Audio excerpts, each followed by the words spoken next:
Good afternoon, everybody. Hello, my name's Richard Kasteleyn. I guess he's already introduced me. I'm not exactly sure what he said.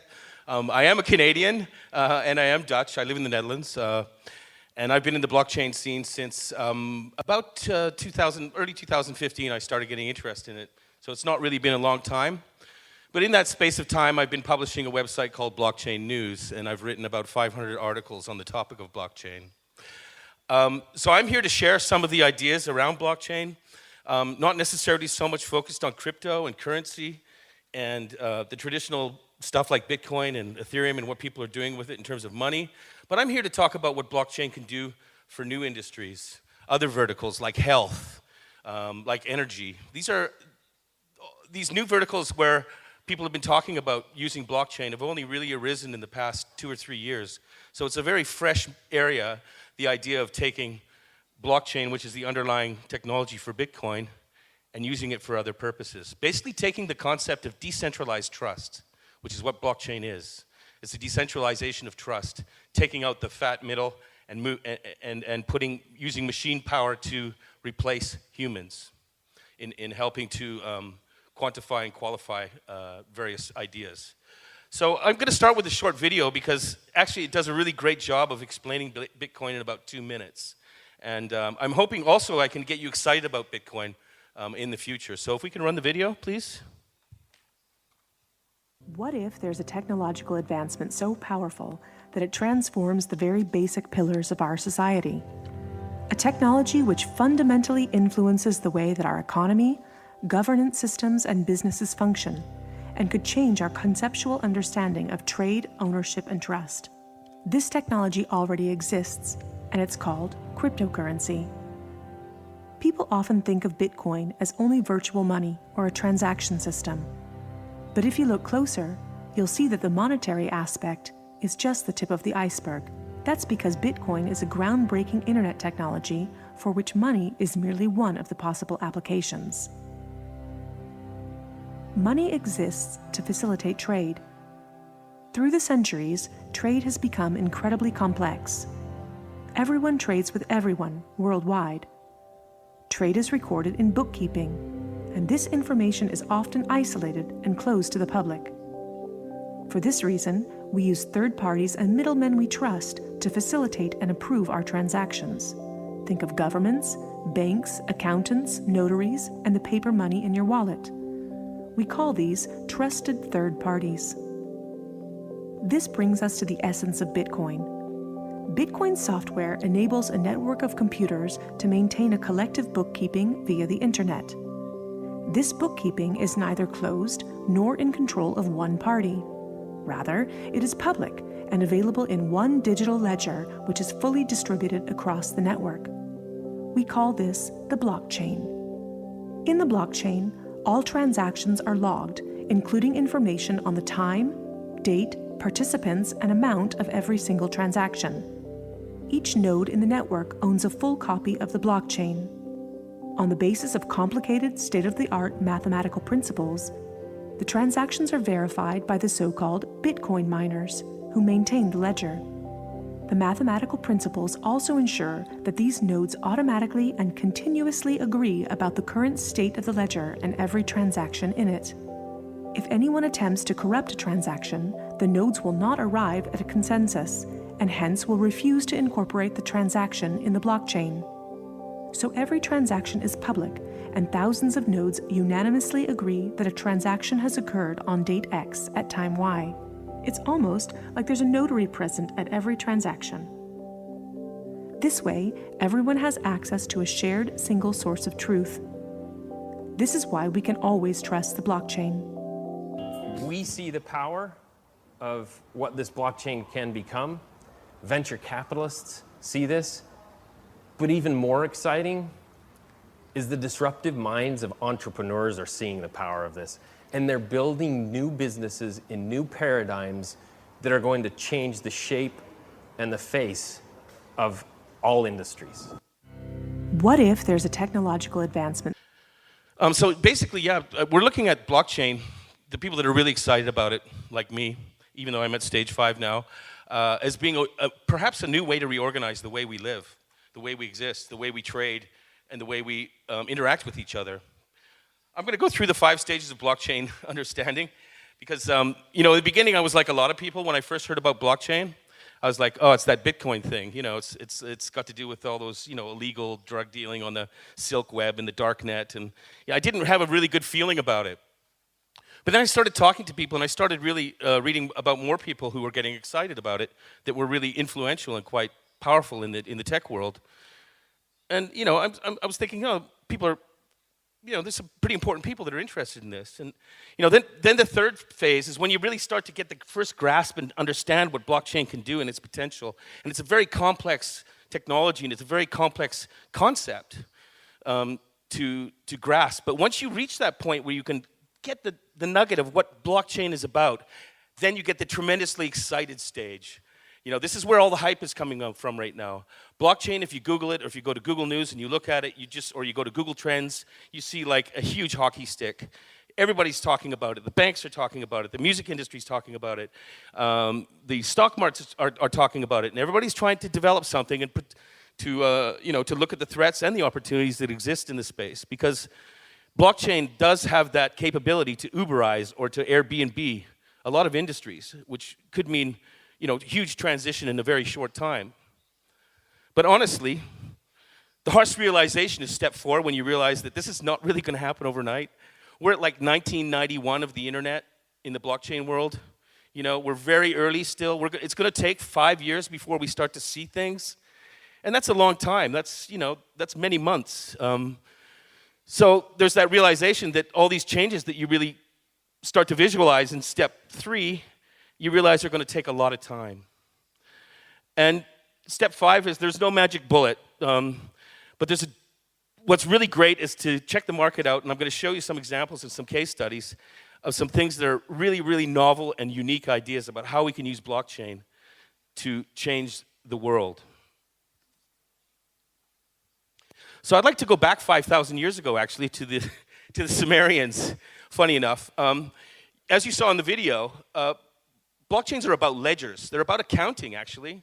They're about keeping track of things. And interestingly enough, the Sumerians were the first people to do that. And they invented one of the first currencies which is called the shekel. I think the Israelis still use that word. And they used to actually keep track of their ledgers. The central priests used to keep track of the ledgers on clay tablets, which we still have today in museums. And you could see the records of what they left. And this concept of keeping ledgers was actually what brought us as humans to start creating written language as well. It was a parallel situation going on. So basically, they used their ledgers for standardizing, clearing, and redistributing wealth. They were the first people on Earth to do that in the first real true culture, in a sense. So they had centralized ledgers run by the priests, and they used their currency was barley and silver. So they used shekels, which they called shekels. Another interesting case, actually, which is a little bit closer to blockchain. I mean, probably nobody here has heard of the island of Yap. No. It's in Micronesia. It's a tiny little island, actually. And it's a very interesting little place because these people used to sail 400 kilometers to different island, and they used to carve out these huge stone circles. It would weigh like a ton or 1,000 kilos, and they would bring them back to their island, and that was what they used to use as currency. So they used to have these huge stone coins as a manifestation of their wealth. But what was interesting about it is the coins were so heavy, they never really exchanged the coins. They would just put the coins in the middle of the village or put it in front of some guy's house, and they would just say, well, actually, you know, you own the coin now. When they traded the coin never moved. But it was group verified, so everybody in the village knew that the exchange happened, so there was no way to lie about it because suddenly the coin transferred between one person and another, the coin never moved. It was a consensus mechanism between all the people on the island. So transparency was there and dishonesty was impossible. A lot of parallels with blockchain. In Yap, record of ownership was part of a collective cultural memory. In our world, we call that the blockchain today. They even had a case of one of the coins was lost on the way back on a sailing trip, and it went down like a mile into the ocean. And you know, what most people would be considered lost forever actually wasn't lost because they still use that as part of their currency. The one that was in the bottom of the ocean, they still traded it. Even though they couldn't see it, it wasn't there. It was still part of their currency and their trading system. So it's quite interesting to look at historically the culture in RAI and how there are parallels with blockchain today. So in 2008 is when everything happened in the blockchain world. Satoshi Nakamoto came out with this paper, the elusive Satoshi, who nobody actually knows who he is. So there is no benevolent dictator in charge of Bitcoin. But this paper had a lot of impact when he came out. And it took some time, actually, until it started getting traction. Until 2009, when he opened it up as open source software. And then he got things going with a guy named Gavin Andresen, who's a young American guy who basically took on the project in 2010 and carried on the code from there. Satoshi disappeared in 2010 at the same time. Nobody knows where he is. Nobody knows who he is. Nobody knows if he's a group of people or one person. So there's a lot of mystery behind it, which makes it quite interesting. There's been one case, I don't know if you Google it, his name's Craig Wright, an Australian guy recently who made the front cover of Time magazine and various publications as claiming to be the missing Satoshi, but he never passed the tests that were put forward by the Bitcoin community to prove that he was, so it's still a bit of a mystery. So Ethereum is interesting. Vitalik Buterin, who's a Russo-Canadian, I believe he's born in Russia, but he grew up in Canada. He was the founder of Bitcoin magazine in 2011. I think he started it at the age of 19. He's now 23 years old, or 24, he's quite young. And he's heading the Ethereum project, which is the second largest project after Bitcoin. It's quite exciting. And what makes it most interesting is Bitcoin is very limited in terms of what you can do with it in terms of other verticals and other industries. But the way they've constructed Ethereum is that it allows for an easier way to do what we call smart contracts, or to create contracts within the blockchain, which allows for more flexibility and more things to be done with it. So there's a lot of interest in Ethereum at the moment. There's also been a lot of problems. They released something called the DAO a few months ago, which got hacked right away. They raised $180 million for a company that was what we call a distributed autonomous organization, which has no leadership or no head. It's basically run on smart contracts alone, completely. Well, it didn't really work out very well because they had to fork the plan, and because someone broke into the system and stole 40 million euro. So there's still early days, as you can see, and there's still a lot of trials and tribulations in this new blockchain world, and certainly this incident with the DAO making the front page or major newspapers, New York Times, Washington Post, has not helped our cause. But let me give you some quotes here because there's still a lot of interest. The blockchain protocol threatens to disintermediate almost every process in financial services, the World Economic Forum. Bob Greenfield, he's the CEO of NASDAQ. NASDAQ is building their blockchain solution in Estonia, actually. And he says blockchain technology continues to redefine not only how the exchange sector operates, but the global financial economy as a whole. There's an organization of banks called R3. It's got, I think it's up to 50 banks now. They're paying a fortune, and they're working together to try and develop a common protocol, which is not open source, it's proprietary. And they are basically quite frightened, I think the banks are, of the potential of blockchain and what it can do. So this is their defensive play, R3, and they've got a lot of money, and they've hired some of the best Bitcoin developers in the world to help them build something basically to protect their interest in the space, because blockchain, in terms of the financial industry, does create a huge threat, because when you remove all this, the way the system is built now, which is, it's Medici times, they're still working on COBOL, mainframes. It's ancient, it's old, it hasn't been changed. It's one of the only industries that hasn't been really hit by the internet revolution in a significant way. It hasn't been Airbnb'd, let's say, or been Ubered. So they're really rallying together to try and protect themselves against a new movement in the space.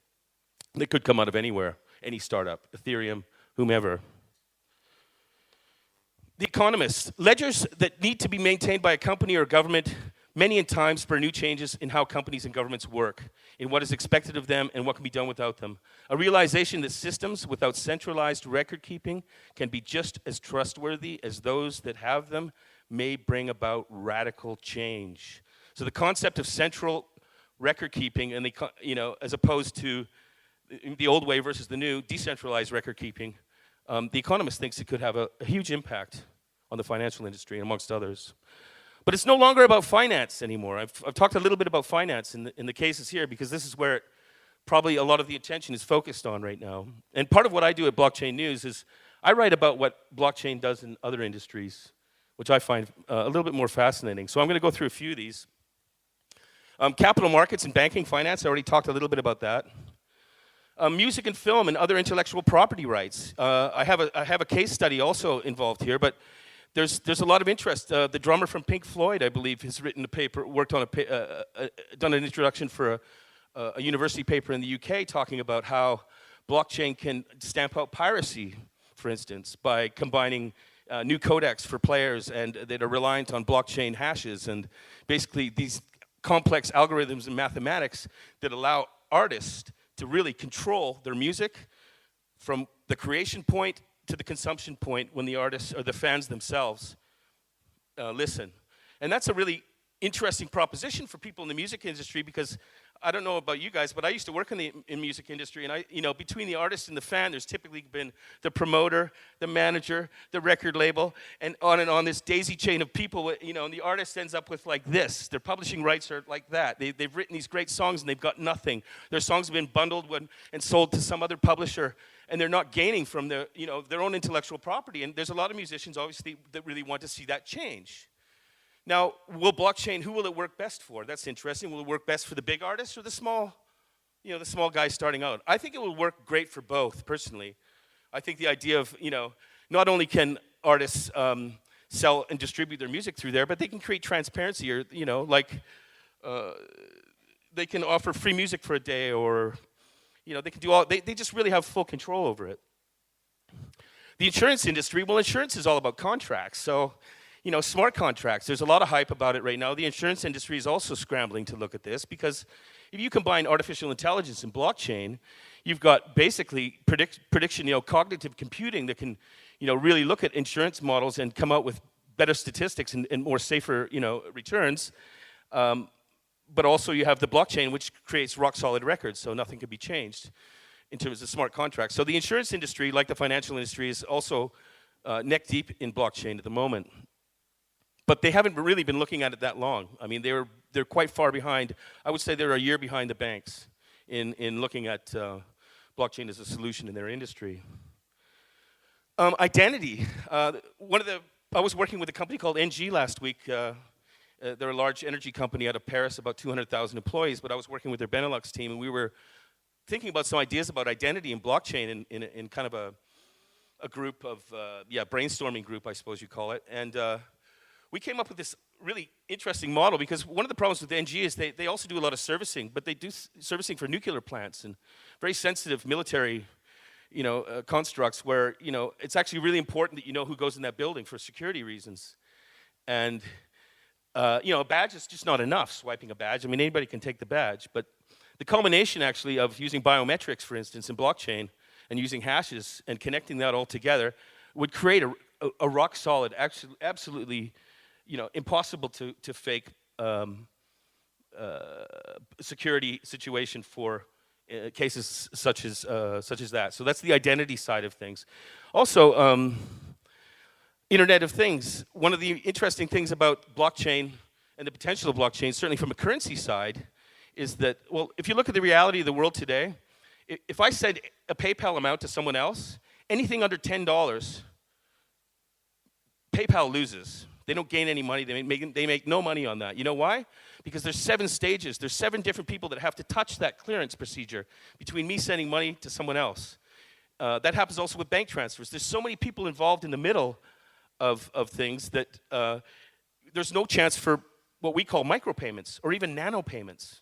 Now, what's a nanopayment?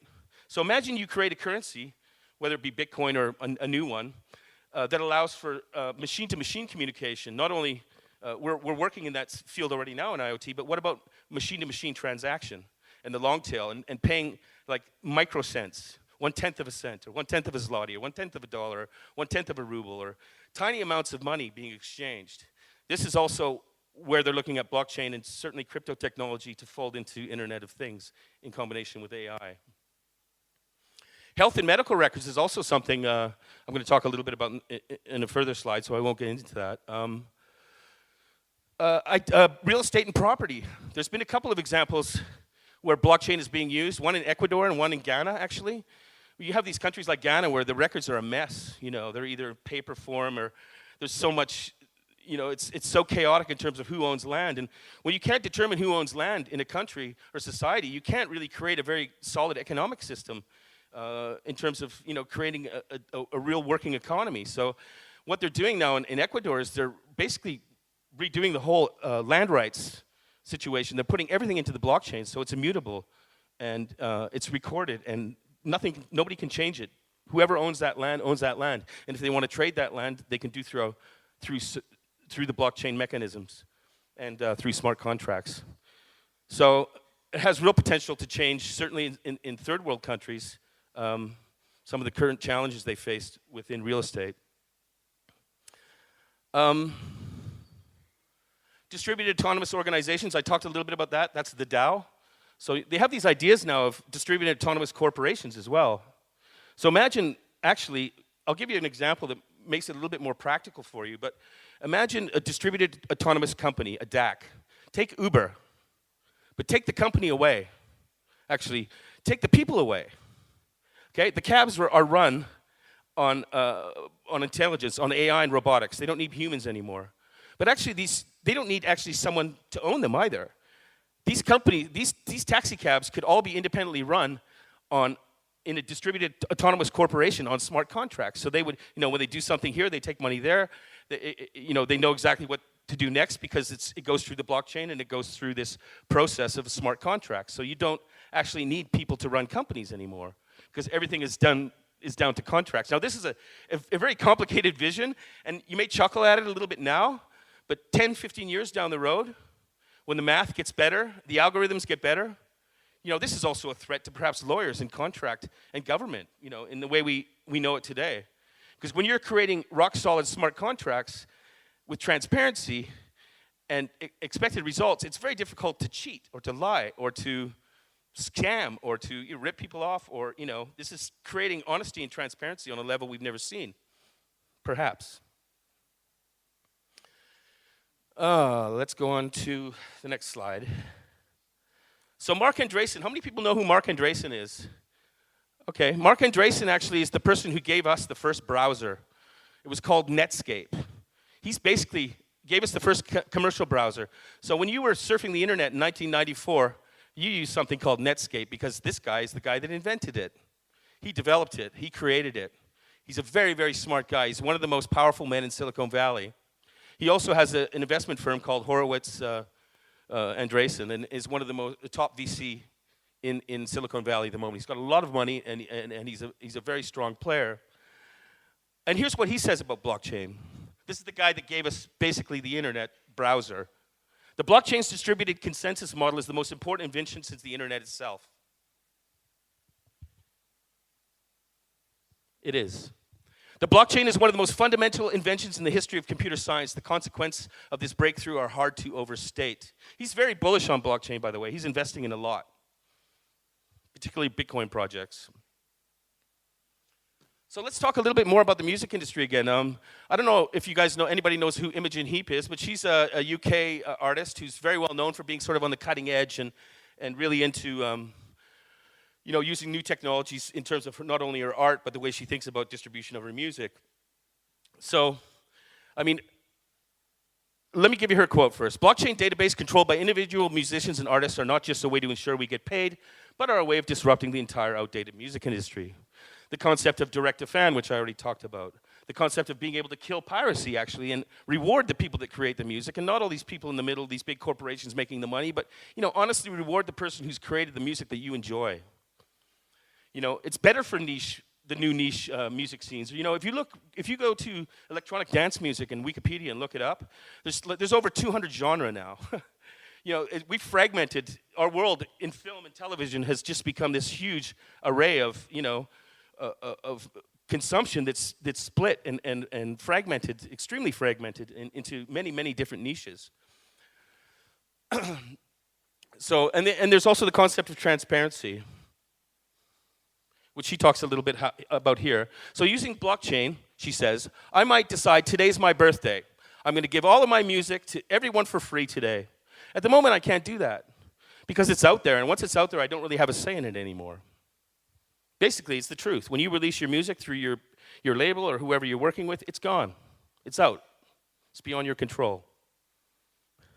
So what can blockchain do in the music industry? A network database for music copyright information, rock solid, stamped into the blockchain, immutable. Fast, frictionless royalty payments. Hey, great. You know, why wait 2 years to get your payment for your music? What if you get it right away? Transparency through the value chain. You see, you know, right through the value chain, it's open for everyone to see. Access to alternative sources of capital, selling other things, selling VIP experiences, meetings. Let's go out for dinner. Don't know. So Imogen Heap's best known for her Mycella project. It's a complete self-contained song ecosystem.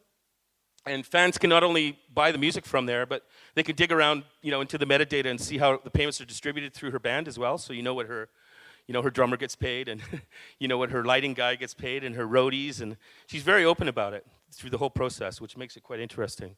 Again, this is very experimental. It's you know, she's really one of the first people. She is the first person in the music industry to start really looking at this and playing with it, and she is the voice of the music industry in terms of blockchain. But other companies to watch out for, and I hope this will become available, this presentation later, but you guys can look it up. Dot Blockchain Music, Ujo Music, Peer Tracks, BitTunes, Orovine, and Blocker. So there's quite a few startups involved in the scene that are all trying to look at this problem and find some solutions that are intertwined with blockchain. Let's talk about blockchain in the art world.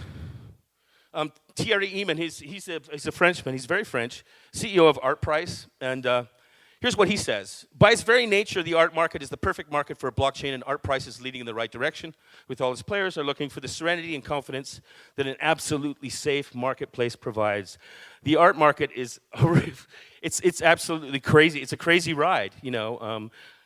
And blockchain has a real chance, as long as they can get everybody in the value chain cooperating, you know, they can really change the way art is traded and the way you know, art is shifted around in today's society. So their blockchain will allow the total control of data, the management of copyright payments, the traceability of artworks when they're stolen, the tracking of stolen or lost artworks, the tracking by customs authorities, and the localization of artworks at any given moment, so you know where any art piece is anywhere in the world at any given time.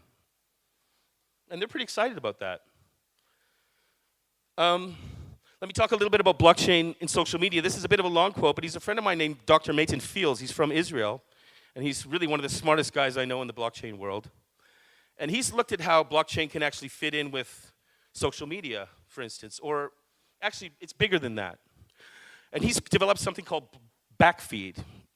The backfeed protocol rewards individual contributors through the distribution of tokens and the reallocation of individual influence or reputation within a given community based on the perceived value of their contributions to that community. So he calls this proof of value, not proof of work, proof of stake. He calls it proof of value. The specific rewards granted to the contributors and their corresponding influence in the community are calculated automatically by the workings of the protocol, proof of value, and smart contracts, and do not require any central administration saying, okay, press that one, you go up, you go down. It's all done through his system. So imagine, you know, here's what he thinks. Imagine Facebook owned by its users. Imagine Uber owned by its drivers. So, you know, rather than Uber running it, why not have the drivers do it? It's very possible with a blockchain solution. And he actually built another project called Lazuz, where he dreamt up this idea of how that would look like in terms of a blockchain solution, where instead of Uber having this central authority controlling and raising all this money, this would actually be owned and controlled by the drivers themselves. So Imagine the innovative potential of such organizations decoupled from the rigidities of hierarchical structures. That's a mouthful. Good luck translating that. And that's backfeed. So if you have a chance, it's well worth looking up. Currently, I'm working with an energy company called ENG on they're looking at blockchain in their system. And energy companies are also feeling a lot of pressure at the moment. Because the price of oil is so low, and there's just a lot of small companies, a lot of competition coming in, and now that there are some new projects coming in blockchain, they're actually starting to get quite interested because they do see the threat. And what is the threat that blockchain brings to the energy world? Well, here's a project called Daisy. Call me Daisy. So it's about building the Internet of Energy. That's what they call it. So their vision, imagine a resilient, decentralized, secure, trusted energy infrastructure run on the blockchain. Imagine me, I have solar panels in my house and a wind generator. My neighbor has solar panels but doesn't have a wind generator. My other neighbor doesn't have anything on his roof. What if we had a blockchain system in our neighborhood that allowed us to trade energy independent of the grid? Outside of their systems, trade it with our neighbors. Why have energy go from like Quebec to New York City? It doesn't make sense to travel it that far. If we can actually create a system where we trade energy between ourselves. And they're working on a project also called Brooklyn Microgrid, where they're doing this right now, and another project in Perth, actually, in Australia, where they're setting up these little test communities of people that are using solar power and using wind generator power. And they've set up a blockchain, and they're starting to get them trading their own energy, which is quite interesting. I think also this is the play that Alistair mentioned Solar City in his presentation, and that's Elon Musk. I don't know if you know who Elon Musk is, right? He owns Tesla, and yeah, everybody knows who he is. Well, he bought a company called Solar City, I think about 2 months ago for $2.5 billion, a fair chunk of change. And what's interesting about Solar City is they're turning everything around now. Basically, they're offering solar panels on your house for 0% down. So if you live in the United States, you can go to Solar City and say, I want solar panels on my house. And after 20 years or 15 years, I'll own them. But until that time, you're taking care of it, you're managing it, you're making the money from it, basically, and you're owning my solar panels. What I think Elon Musk is probably going to do is if he makes this play and he does get this distribution of all these communities in the United States and all these people thinking, oh, let's put solar panels on our house. It's good for the environment. In 10 years we'll own them. We'll save money. But also, he will actually be able to create this peer-to-peer network between these houses that use his solar panels. I think that's the direction he's heading. Maybe I'm wrong, but it's a complete guess. And this is what companies like ENG are worried about. I mean, they've told me that, point blank, frame that this is something that, that they feel is a threat, and they're not sure how to handle it. So what you get with a decentralized energy grid is you get highly disruptive prosumers. They're not just consumers, but they're selling their energy as well. Peer-to-peer energy trading using smart contracts on the blockchain. This is what Daisy wants to do with Ethereum. Solutions to the problem, secure, validate, production, consumption, open source energy monitoring on the Ethereum blockchain. That's what they see. The idea really is to also reduce energy losses. So get people more aware of energy. If you're buying and selling energy, you're also going to think about what you're using. And you're going to think about what you're tracking.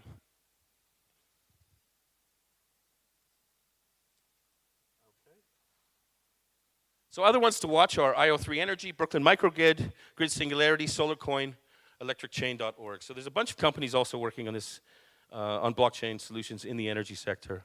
Blockchain in health.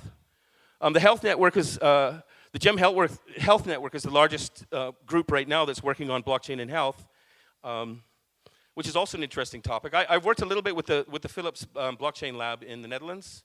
Philips is very bullish on health now. They're pushing a lot of their resources and their brain power and their money into health. So obviously the idea of blockchain coming up, and health in anything is complicated. Crowdfunding, pharma, you've got lots of regulations. You've got people's lives at stake. So it can be quite complicated. But really, when we're looking at blockchain in the sphere of the health world, we're looking at identity and we're looking at security of your health records. So imagine you would be able to put your health records on the blockchain through a hash mechanism where it's safe and you know it's yours, you control it with your, completely. It's not transparent at all, it's locked. But when you want to release those records, you can release them to whoever you want. It's your choice.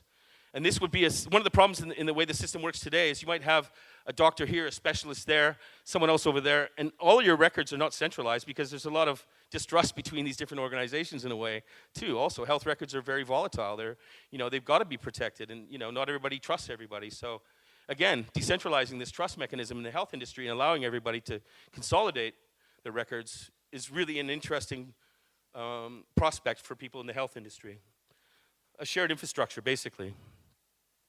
So here you see, this is what GEM is working on: wellness apps, electronic medical records, global patient ID software, medical inventory management, and rehabilitative incentive programs. Automated workflows, identity systems, smart contracts, all built on the blockchain. This is one of the things I'm doing with NG, actually. I run hackathons. I'm a hacker, a bit of a hacker. And that's a good hacker, honestly. We hack for good. We're called white hat hackers. And we're spending a weekend in the northern Netherlands, actually, along with IBM. IBM is supplying their Hyperledger team, which is their blockchain team, as well as their Watson artificial intelligence team. And we're working with the Internet of Things Academy with sensors and all kinds of things. And we're basically going to spend a weekend with a bunch of young hackers and young developers. Anybody that wants to come is welcome here. It's free. People can stay for the weekend. We hack for 48 hours straight. And then the idea of the hackathon is after 48 hours, everybody, you have 5 or 6 or 10 groups, and they present what they've worked on the weekend to a jury. And then we have an awards ceremony, and we give out $5,000 to the winning prize. And the ideas that really have potential, we move into an accelerator program. So this is a concept of the very earliest level of trying to push new ideas and new innovation by actually bringing people together to work on stuff in a pressure cooker environment over a weekend. So we're pretty excited about that. This is one of the first blockchain.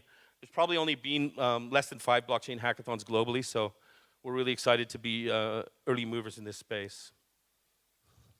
One of the other problems with blockchain world, here's a quote from Bart Kant from Capgemini. There are probably less than 100 true blockchain experts in the world. I'm not one of them, by the way.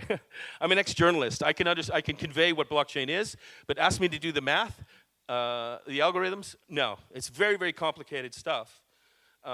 So really, there's more pandas than there are blockchain experts. And it's very difficult to find talent. And this is one of the problems that we have. There's no university curriculum really focusing on this stuff now. They're starting to look at it. They're trying to push it ahead. But this stuff is so new that the people that are getting involved, there's 100 or maybe 500 now, they're coming from different areas of computer engineering and computer programming. So they're JavaScript developers and Ruby developers. They're moving over into this new world. But there's still a very, very, very huge shortage of talent. And if you're a blockchain engineer at this moment, you're going to make probably a minimum of $250,000 a year in New York City. So if there's any developers out there that are looking for a direction to go in, it might not be a bad idea. I actually just published this last night, actually, quite late, September 30th. So Sheber Bank joins the open source Hyperledger project. Wow, the Russians have done it. They refused to join R3, actually, which is the commercial, protected, proprietary bank version. But they have joined the open source project Hyperledger, which is being managed by Linux Foundation, and it's got a great reputation. It's got a great staff and a great team behind it. And of course, a lot of the banks that are involved in R3 are also involved in there because they want to hedge their bets. They're also at Hyperledger. IBM is the largest contributor to the code base. And this is a completely open source project. And well, we were quite surprised to see actually the Russians move into it. I can't say that. Sheber Bank to move in that direction. Russia's been very anti-Bitcoin. There's been legislation against the transactions with Bitcoin in Russia, but they have been quite open to the idea of blockchain. So the future is bright. That's all I can say. I hope I've gotten you a little bit excited about the potential of blockchain. It's a complicated subject. It's very difficult to understand, but keep your eyes open. And it could have a huge impact. The thing about blockchain is it's like the internet. Nobody knows what IPv4, IPv6. They don't know all this stuff, the underlying technology, and it doesn't matter. It's the same thing with blockchain. The public doesn't need to know what blockchain does. All that will happen is on the front end, they'll see something work better, work more efficiently, work quicker, be more transparent, be more fair, be more structured, be more honest. That's what we hope the blockchain can bring in the future. Thank you very much.